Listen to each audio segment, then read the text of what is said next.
बातें करते हम खेतों की और उसके रखवाली की, बाग बगीचा फल फूलों और फसलों की हरियाली की। हम बीजों की बातें करते उत्तम जल संसाधन की, हम तकनीकी बातें करते फसलों के उत्पादन की।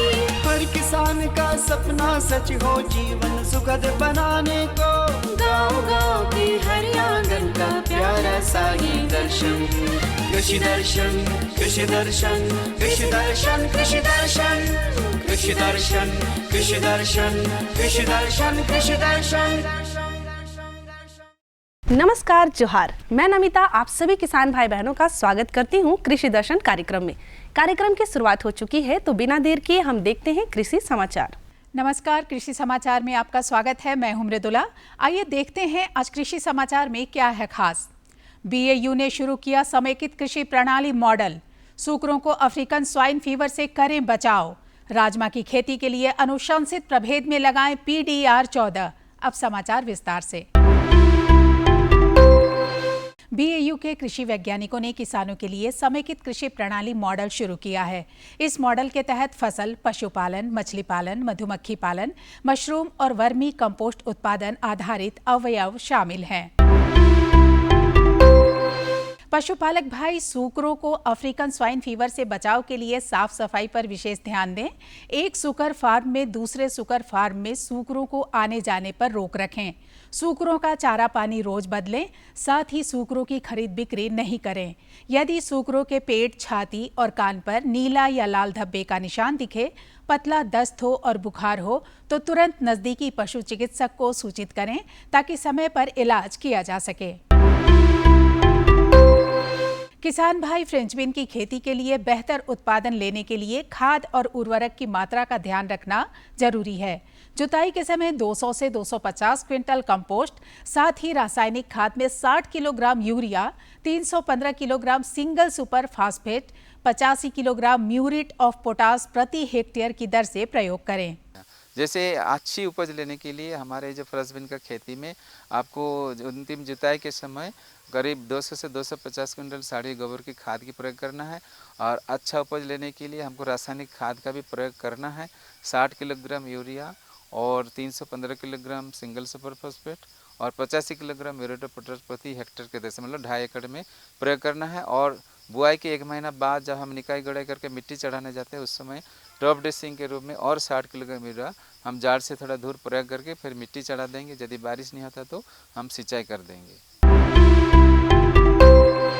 राजमा की खेती से अधिकाधिक उत्पादन लेने के लिए 60 किलोग्राम बीज प्रति हेक्टेयर लगाएं।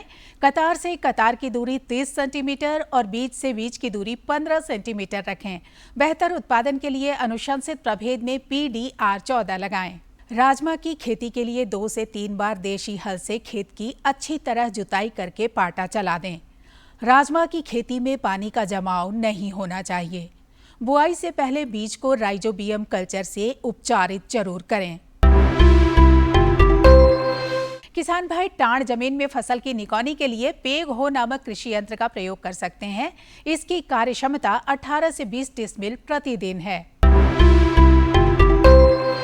आज की विशेष जानकारी है प्याज फसल में कीड़ों के बचाव के बारे में। प्याज फसल में कीड़े मकोड़े ना लगे, इसके लिए किसान एक आसान उपाय अपना सकते हैं।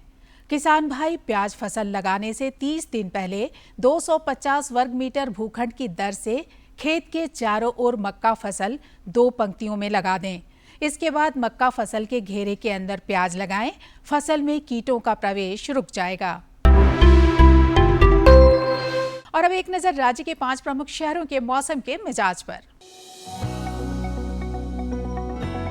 आज राज्य के 5 प्रमुख नगरों के अधिकतम और न्यूनतम तापमान कुछ इस प्रकार दर्ज किए गए। रांची का अधिकतम तापमान 29 डिग्री सेल्सियस और न्यूनतम 22 डिग्री सेल्सियस। जमशेदपुर का अधिकतम तापमान 31 डिग्री सेल्सियस और न्यूनतम 24 डिग्री सेल्सियस। मेदिनीनगर का अधिकतम तापमान 32 डिग्री सेल्सियस और न्यूनतम 20 डिग्री सेल्सियस। देवघर का अधिकतम तापमान 33 डिग्री सेल्सियस और न्यूनतम 20 डिग्री सेल्सियस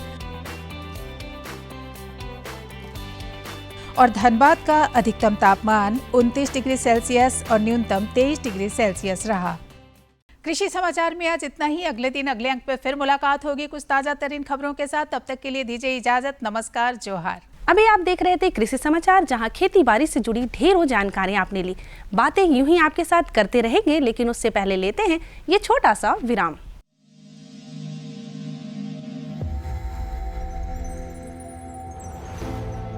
आत्मनिर्भर किसान भारत की शान। उत्पादन में आत्मनिर्भर होने के साथ साथ फसल की कटाई के उपरांत उपज की हानि को रोकने, ग्रामीण क्षेत्रों में रोजगार सृजन करने और बीज से बाजार तक के विजन को मजबूती देने के उद्देश्य से 1 वर्ष पूर्व माननीय प्रधानमंत्री श्री नरेंद्र मोदी जी ने एक महत्वाकांक्षी केंद्रीय योजना एग्रीकल्चर इंफ्रास्ट्रक्चर फंड की शुरुआत की।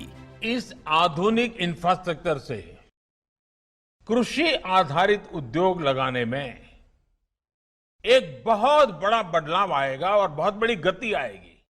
साथियों, अब हम उस स्थिति की तरफ बढ़ रहे हैं जहां गांव के कृषि उद्योगों से फूड आधारित उत्पाद शहर जाएंगे और यही तो आत्मनिर्भर भारत अभियान का संकल्प है। एग्रीकल्चर इंफ्रास्ट्रक्चर फंड से पात्र लाभार्थी गोदामों का निर्माण कर सकते हैं, छटाई या ग्रेडिंग इकाई, पैकिंग हाउस, सप्लाई चेन और कोल्ड चेन जैसी सुविधाएं या फिर प्राथमिक कृषि प्रसंस्करण केंद्र की स्थापना कर सकते हैं। इस योजना के तहत पात्र लाभार्थियों को 2 करोड़ रुपए तक के ऋण पर अधिकतम 7 वर्ष के लिए ब्याज में 3% तक की छूट दी जा रही है। ऋण पुनर्भुगतान के लिए 6 महीने से 2 वर्ष तक मोरेटोरियम की सुविधा भी उपलब्ध है। इस योजना ने अब तक सफलता की कई मिसालें कायम की हैं, जैसे कि मध्य प्रदेश के लाभार्थी श्री विपिन त्रिपाठी ने एग्रीकल्चर वेस्ट से बायोफ्यूल बनाने का इनोवेटिव प्राइमरी प्रोसेसिंग सेंटर लगाया है। लोन मिलने की वजह से हम समय पर सारी मशीनों का प्रोक्योरमेंट और सारा सिविल वर्क टाइम पे करवा पाए, जिससे ये प्रोजेक्ट को लगाना संभव हो पाया। राजस्थान के लाभार्थी श्री यशवर्धन मुंद्रा ने सॉर्टिंग एंड ग्रेडिंग यूनिट लगाकर रोजगार के अवसर पैदा किए हैं। कर्नाटक की महिला उद्यमी श्रीमती ममता वी ने प्राइमरी प्रोसेसिंग सेंटर लगाकर प्रगति की नई राह चुनी है। ಸಣ್ಣ ಪುಟ್ಟ ಉದ್ಯಮಿಗಳನ್ನ ಮತ್ತಷ್ಟು ಅಗ್ರಿಕಲ್ಚರಲ್ಲಿ ಹೆಚ್ಚು ನಾವು ಇನ್ನಷ್ಟು ಸಾಧನೆ ಮಾಡಲಿಕ್ಕೆ ಕಾರಣಕಾರಕವಾದಂತ ಈ ಅಗ್ರಿಕಲ್ಚರಲ್ ಇನ್ಫ್ರಾಸ್ಟ್ರಕ್ಚರ್ ಫಂಡ್ ಇಂದ ನಮ್ಮ ಇನ್ನಷ್ಟು ಯೋಜನೆಗಳು ಆಯೋಜನೆಗಳು ಉತ್ತಮಗೊಂಡಿದೆ। राजस्थान के लाभार्थी श्री दिनेश भट्टर ने जीरे की प्रोसेसिंग यूनिट लगाकर आसपास के ग्रामीणों को आत्मनिर्भरता प्रदान की है। महाराष्ट्र के लाभार्थी श्री अनूप कुमार मोहता ने वेयर हाउस बनाकर अन्न भंडारण को सुनिश्चित किया है। आज देश के कोने कोने से किसान, कृषि उद्यमी, किसान उत्पादक संघ, प्राथमिक कृषि सहकारी समितियां, स्वयं सहायता समूह और कृषि उपज मंडियां इस योजना का लाभ उठा रहे हैं।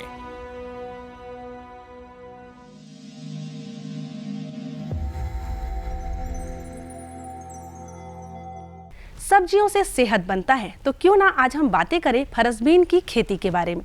तो चलिए किसान भाई बहन जो भी फरसबीन की खेती कर रहे हैं उनके लिए ये अंक है खास, क्योंकि हम आपको बताएंगे कि फरसबीन की खेती के दौरान आपको किन किन बातों का रखना है खास ध्यान। किसान भाइयों, आज हम बात करेंगे फरसबीन की उन्नत खेती एवं प्रभेद का चुनाव के बारे में, और इस विषय पर जानकारी देने के लिए आज हमारे साथ है हार प्लांटू के विशेषज्ञ डॉक्टर RS पान।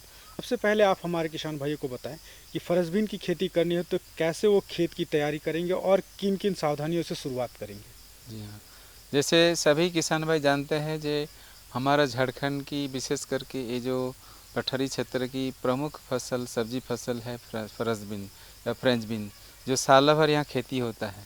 तो अभी ये जो मौसम आ गया है, मतलब शरद शीत ऋतु का जो मौसम हम लोग आ चुका है, इसमें हम लोग इसका खेती भरपूर अच्छा ढंग से करते हैं। तो इसके लिए खेत की जुताई 3-4 बार अच्छा तरह से कर लेना है, और फिर हम लोग कैरी बनाकर उसमें बुआई करते हैं, जैसे झाड़ीदार किस्म के लिए, फिर लतादार किस्म के लिए भी। तो ये खेत में जो हम जुताई करने के बाद हम खाद एवं उर्वरक का भी प्रयोग करते हैं अच्छी उपज लेने के लिए। तो जैसे अंतिम जुताई के समय हम 200 से 250 क्विंटल साढ़ी गोबर की खाद प्रयोग करते हैं, और प्रति हेक्टेयर के दर से, और इसके अलावा 60 kilogram urea, 315 kilogram single super phosphate एवं 85 किलोग्राम म्यूरेट ऑफ पोटाश प्रति हेक्टेयर के दर से प्रयोग करते हैं। फिर जैसे बुआई के करीब 25 से 30 दिन बाद जब हम निकाई गुड़ाई करते हैं, करके मिट्टी चढ़ाने से पहले हम उसमें और 60 किलोग्राम यूरिया टॉप ड्रेसिंग के रूप में जाड़ के पास हम प्रयोग करते हैं। सबसे प्रमुख बात आती है कि प्रभेद का चुनाव हमारे किसान भाई कैसे करेंगे कि उनको अधिक से अधिक लाभ मिल पाएगा। जी हाँ, तो प्रभेद में जैसे मैंने पहले बता दे रहा हूँ, ये जो मौसम है, ये जो शरद शीत ऋतु का जो फसल है, इसमें दोनों किस्म का हम लोग उत्पादन करते हैं। जैसे झाड़ीदार किस्म, तो झाड़ीदार किस्म में जो उन्नत किस्म है जिसका खेती करके किसान में भरपूर लाभ उठा सकते हैं, उसमें से हमारे इस केंद्र से विकसित हुई है स्वर्णप्रिया, जो जिसका फली चढ़े आकार के होते हैं, हरे रंग के होते हैं और वो कोमल अवस्था में सब्जी के रूप में इस्तेमाल होता है। करीब 45 से 50 दिन में इसका तुड़ाई शुरू हो जाता है और पहला तुड़ाई। और इसके अलावा इसका और एक खासियत है, जिसका जो पका हुआ दाना वो एकदम कत्थे लाल रंग के होते हैं और बड़ा आकार के होता है, तो राजमा दाल के लिए भी उपयुक्त है। तो सब्जी, हरी फली को सब्जी के रूप में और पका हुआ दाना को हम राजमा दाल के रूप में इस्तेमाल कर सकते हैं। इसके अलावा हमारे ही केंद्र से विकसित है उन्नत प्रभेद जो है, वो है आपका HAFB2। उसका सफ़ेद रंग का बीज होता है, गोल फली होता है, गोल जिसमें गुदेदार फली होता है, वो भी अच्छा किस्म है। करीब 150 से 200 क्विंटल प्रति हेक्टेयर की इसका उपज क्षमता है। सब 50 से 55 दिन में तैयार हो जाता है फली पहला तुड़ाई के लिए। इसके अलावा HFB3 है, वो भी सफ़ेद बीज का होता है, लेकिन फली हरे रंग के गोल गुदेदार होते हैं। ये भी अच्छा उपज देने वाला है। करीब मतलब 150 से 200 क्विंटल प्रति हेक्टेयर के जैसे उपज क्षमता है। और इसके अलावा और है HAFB4 है, ये काला बीज, इसका रंग, बीज का रंग काला होता है, लेकिन फल गहरा हरा रंग का होता है, गोल गुदेदार होते हैं। ये भी करीब 180 से 200 क्विंटल प्रति हेक्टेयर के दर से है और मैंने 50 दिन में ये तैयार हो जाता है। और इसके अलावा जैसे भारतीय बागवानी अनुसंधान संस्थान बेंगलोर से विकसित हुई है आर्का कोमल, वो चौड़ा फली वाला है, उसका भी खेती किसान भाई कर सकते हैं। आर्का सुविधा है, तो इस तरह का बहुत सारा मतलब किस्म है, काशी परम है, ये सब का खेती किसान भाई कर सकते। जो हमारा बनारस में जो हमारा भारतीय सब्जी अनुसंधान वहाँ से विकसित हुआ। और जो झाड़ी मतलब लतरदार किस्म है, तो लतरदार किस्म में हमारे ही केंद्र से विकसित है उन्नत किस्म है स्वर्णलता। इसका बीज का रंग काला होता है, लेकिन फल हरे रंग के होते हैं, गोल गुदेदार होते हैं। ये भी एक अच्छी किस्म है जिसका अभी बुआई कर सकते हैं। और इसके अलावा हमारे इस केंद्र से और 2 उन्नत प्रभेद का विकास हुआ है, जिसका नाम है HAPB3, जिसका रंग सफ़ेद है बीज का रंग, लेकिन फली गोल गुदेदार है। और ये करीब 150 से 200 क्विंटल प्रति हेक्टेयर इसकी उपज क्षमता है और सब 50 से 55 दिन में पहला तुड़ाई जोग्य हो जाती है। और इसके अलावा और हमारे ही केंद्र से विकसित हुई है लतरदार किस्म, वो है HAPB4। उसका बीज का रंग काला होता है, लेकिन फल गोल हरे रंग के गुदेदार होते हैं। ये भी अच्छा उपज देने वाला, करीब मतलब 150 से 200 क्विंटल प्रति हेक्टेयर की उपज क्षमता है। इसके अलावा बिरसा कृषि विश्वविद्यालय बिरसा प्रिया का विकास हुआ है। पूसा हिमलता जो हमारा भारतीय कृषि अनुसंधान क्षेत्रीय केंद्र कटरायन में है, जो हिमाचल प्रदेश में, तो वहाँ से विकसित हुआ। तो ये सब गोल फली वाले हैं और अच्छे उपज देने वाले किस्म है। तो ये सब को किसान भाई इस्तेमाल खेती में इस्तेमाल करके अच्छा उपज ले सकते हैं। अब सबसे प्रमुख बात आती है कि सही समय क्या होनी चाहिए कि इस समय लगाने से उनको अधिक से अधिक मुनाफा मिल पाए। जी हाँ, तो जैसे मैंने बताया यहाँ साल भर खेती होता है। तो जो आपको जो बसंत ऋतु का या जो फसल वो हम लोग फरवरी में लगाते हैं, और जो लतरदार किस्म बरसाती खेती के लिए प्रयोग करते हैं वो जून का दूसरा पखवाड़ा में लगाते हैं। और जो अभी जो समय आ गया है, ये जो सितंबर का दूसरा पखवाड़ा चल रहा है, इस समय एकदम तुरंत किसान भाइयों को बुआई कर देना चाहिए। जो चाहे झाड़ीदार लगाए किस्म लगाए या लतरदार लगाए, दोनों का यही उपयुक्त समय है, जो सितंबर महीना का दूसरा पखवाड़ा और अक्टूबर का पहला हफ्ता तक लगा सकते हैं इस क्षेत्र में। तो लेकिन सबसे अच्छा समय है ये जो सितंबर का दूसरा पखवाड़ा चल रहा है, ये उपयुक्त समय है फरसबीन लगाने का। दोनों किस्म के लिए, झाड़ीदार और लतरदार, दोनों को हम लगा सकते हैं। तो ये उपयुक्त समय है। और जब किसान भाई लगाएंगे तो उसमें कैरी बना के उसमें लाइन में लगाएंगे। अभी जैसे अब बीच बीच में ज़्यादा वर्षा भी हो रहा है तो मेड़ बना के लगाना चाहिए। तो मेड़ से मेड़ का दूरी मतलब लाइन से लाइन की दूरी होगी मतलब 1.5 फीट झाड़ीदार किस्म के लिए, और लतेदार किस्म के लिए 1 मीटर मतलब 3 फीट। और जो दोनों किस्म के लिए पौधा से पौधा की दूरी मतलब बीज से बीज का दूरी हम रखेंगे 15 से 20 सेंटीमीटर मतलब 6 इंच रखेंगे। और करीब 2-3 सेंटीमीटर गहराई में हम बीज को बोएंगे। और मेड़ में बुआई करने से ही अच्छा है, तो निकास अच्छा से हो जाएगा, तो बीज साड़ेगा नहीं, अच्छे से अंकुरण होगा। और 1 हेक्टेयर खेती के लिए करीब करीब हमको झाड़ीदार किस्म के लिए 50 से 75 किलोग्राम बीज की आवश्यकता होती है, और वही लतेदार किस्म के लिए 22 से 25 किलोग्राम बीज की आवश्यकता होती है। और किसान भाई जरूर ध्यान में रखें, इस समय उमस ज़्यादा है और थोड़ा गर्मी भी है दिन में, तो हमारा बीज उपचार करके ही बुआई करना चाहिए। तो करीब करीब मतलब हमारा जो डाइथेनियम 45 या बेबिस्टिन दवा मतलब 2 से 2.5 ग्राम प्रति किलो बीज में मिला के तब बुआई करें तो हम फफूंद से बच सकते हैं, किस पौधा को बचा सकते हैं। तो ऐसे इसी तरह के खेती करेंगे तो किसान भाई को लाभ होगा। डॉक्टर साहब, आप हमारे प्रोग्राम में और इतनी जानकारी दी इसके लिए आपका बहुत बहुत धन्यवाद। तो आइए किसान भाई बहन इसके बारे में जानते हैं। आज हम जानेंगे कि रबी फसल के लिए खेत की तैयारी कैसे करें। इस बारे में जानकारी देने के लिए हमारे साथ विशेषज्ञ के तौर पे विजय कुमार जी हैं। जहाँ तक रबी फसल की जब बात करते हैं तो किसानों के जहन में कई तरह के फसलों की बातें आती हैं, तो हम आपसे जानना चाहेंगे कि रबी फसल कौन कौन से हैं। रबी फसल की अगर हम बात करें तो सब्जी की अगर बात करें, रबी फसल की बात करें तो इसमें जो है मटर है, इसके बाद फ्रेंच बीन जो फर्स्ट बीन के नाम से आता है, फिर आप जो है आलू भी लगा सकते हैं। उसके अलावा जो है पालक है, बीट रूट है, गाजर है, मूली है, ये सब जो है सब्जी जो है रबी की सब्जी फसल है। उसके अलावा जो आप गेहूं लगा सकते हैं, जौ लगा सकते हैं, तीसी लगा सकते हैं, सरसों लगा सकते हैं, राई लगा सकते हैं, सूरजमुखी लगा सकते हैं। तो कई तमाम फसलें हैं जो खरीफ के बाद जो है रबी के मौसम में लगाते हैं। और इसको लगाने का जो उचित समय जो है अक्टूबर से नवंबर का महीना है, जिस समय जो है तापमान कम होता है और इसका जो है फसल जो है आपको जो है शुष्क मौसम में तैयार होता है। तो किसान भाई जो है रबी के मौसम में इन सब्जियों की फसल की बुआई कर सकते हैं। जैसा कि विजय जी आपने बताया कि रबी फसल के लिए जो समय उपयुक्त होगा अक्टूबर का लास्ट और नवंबर का फर्स्ट होगा, तो ऐसे में हमारे किसान भाई की अगर बात करें कि तैयारी कैसे करें, तो क्या क्या तैयारियां करें और क्या क्या सावधानी बरतें रबी फसल को लगाने के लिए। किसान भाइयों, रबी फसल लगाने का जो है समय आने वाला है, तो उससे पहले जो हम लोग को निश्चित रूप से तैयारी करना चाहिए। तो सबसे पहला होता है खेत की तैयारी।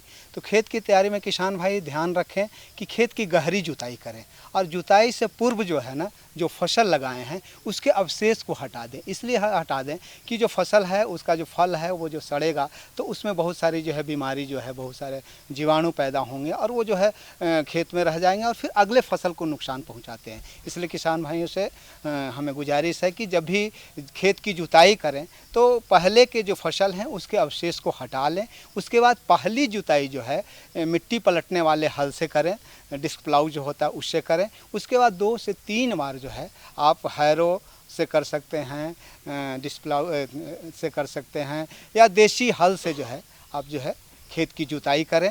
और जुताई करने के बाद मिट्टी को जो है भुरभुरा बनाने के लिए रोटावेटर का प्रयोग कर सकते हैं। अगर आपके पास रोटावेटर नहीं है तो आप जो है पाटा लगा के, हर जो हैरो और के बाद जो है जुताई करते हैं तो उसके बाद पाटा लगा के मिट्टी को जो है भुरभुरा बना लें, समतल बना लें और क्यारी बना के उसमें बीज की बुआई करें या पौध की रोपाई करें। दूसरा चीज़ है कि सही समय पे बुआई करें। किसान भाइयों को होता है कभी कभी, जैसे हम सब्जी फसल में जो है मटर की अगर बात करते हैं तो मटर को 3 वर्गों में बांटा गया है, आगात, मध्यम और पछात।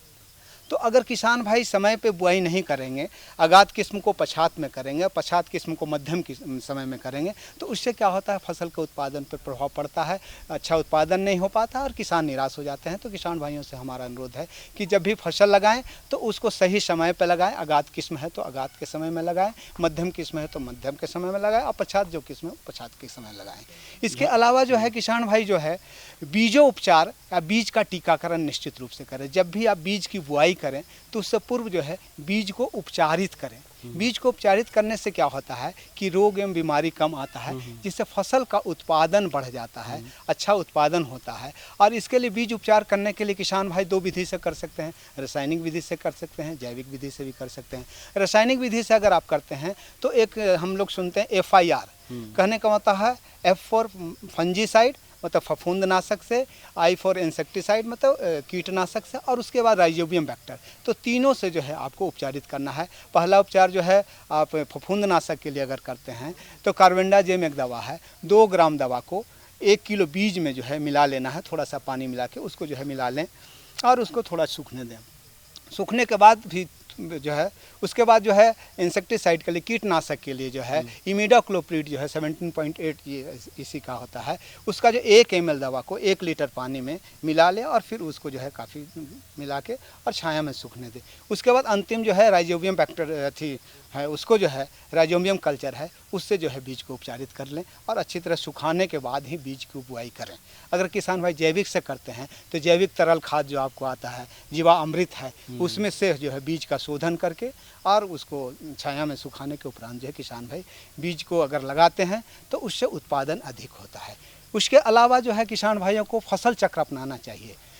फसल चक्र अपनाने से फ़ायदा क्या होता है कि फसल का उत्पादन अच्छा तो होता ही होता है, आपका खेत का उर्वरा शक्ति बरकरार रहता है। फसल चक्र का मतलब है कि एक ही खेत में एक फसल को बार बार नहीं लगाना है, उसको बदल के लगाना है, क्योंकि उसमें जो है अगर एक ही फसल को लगाएंगे तो उसका फसल के उत्पादन पर प्रभाव पड़ता है। अगर कोई बीमारी आता है तो बीमारी जो है कंटिन्यू होते जाता है और वो फसल पे ज़्यादा नुकसान पहुँचाता है। तो किसान भाइयों को चाहिए कि फसल चक्र को अपनाएं और इसके लिए जो है एक बार जो है दलहनी फसल को निश्चित रूप से लगाएं, क्योंकि दलहनी फसल के जड़ों में जो है नाइट्रोजन फिक्सेशन करने की क्षमता होता है, जिससे जो है आपकी भूमि में जो है नाइट्रोजन की मात्रा बढ़ जाती है। तो जो है उसको जो है किसान भाई जो है नाइट्रोजन रासायनिक खाद जो है कम देना पड़ेगा।